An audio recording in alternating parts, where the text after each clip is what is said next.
This is your morning brief for Tuesday, May 28th. We have a couple new reports out. First one on total system services. I think this is a pretty big deal.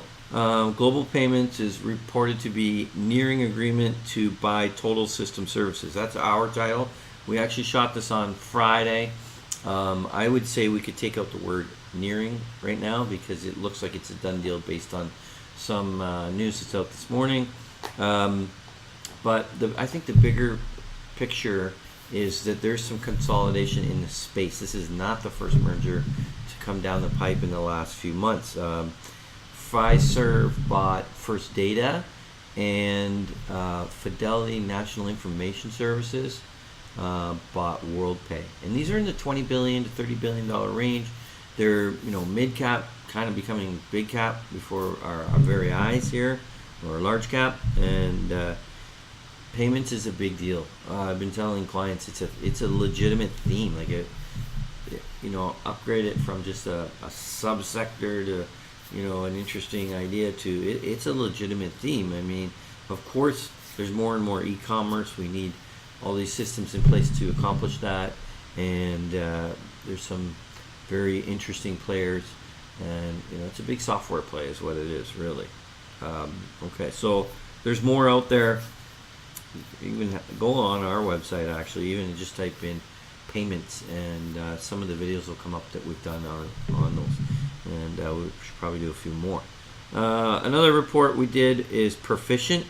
Perficient's kind of a high quality small cap stock in consulting, so have a look at that one as well.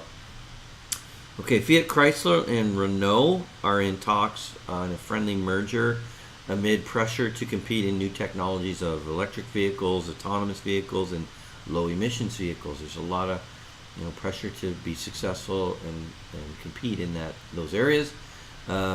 It's getting harder and harder to compete.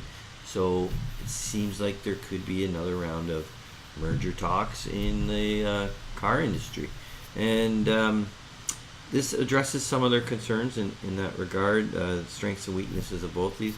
The only weakness that I read and think makes sense is they don't have a big China play, so it doesn't address that need, and you're going to need to address that. So other than that, there's some good synergies. The way some of the Fiat Chrysler is strong in the U.S., Renault is kind of stronger in Europe, and there's some synergies in that regard.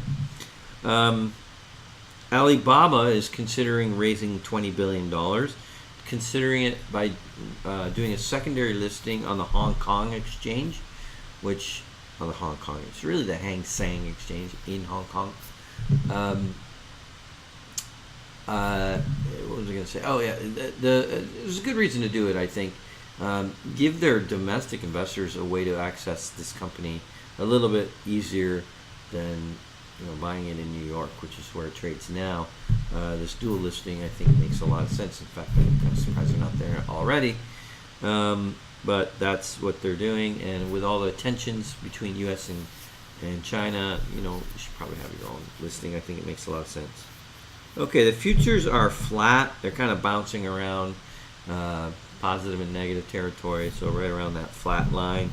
And it is expected to be a light earnings week and a light economic data week, and it's a short week, so maybe we'll just have a flat week, but you never know. There's always surprises, but nothing we can anticipate on the horizon here. Bruins lead the Stanley Cup Finals. They take Game 1 over the Blues in a 4-2 back and forth battle. The Bruins are looking pretty good in my opinion, and Blues are going to need to bounce back, but these Bruins have just been stellar throughout these playoffs, so we shall see. Game 1 of the NBA Finals goes on Thursday. That's your morning brief for Tuesday, May 28th. Let's find some gems.